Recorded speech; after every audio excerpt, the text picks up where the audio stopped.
Lukas Lekavičius atsiliepia į tą kvietimą. Klysta Echodas, Šmitas kyšteli ranką ir Dimša. Wow! Tomas Dimša, kaip kūjų per priekalą. Labai prastos rungtynės iki šiol.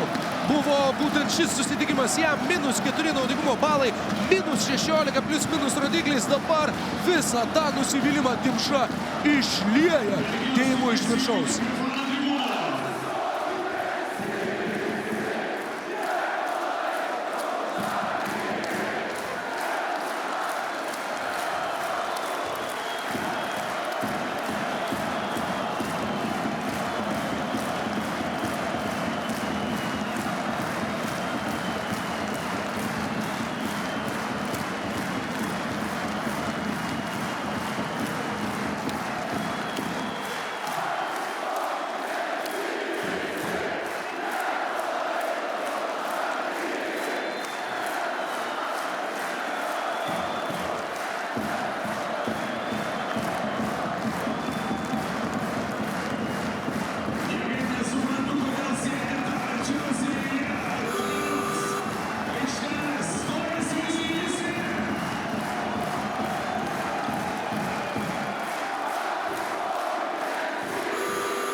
Fantastiška atmosfera Žalgirio arenoje ir įdomi detalė. Šokėjos čia pertraukėlės metu išėjo į aikštės vidurį atlikti savo pasirodymo.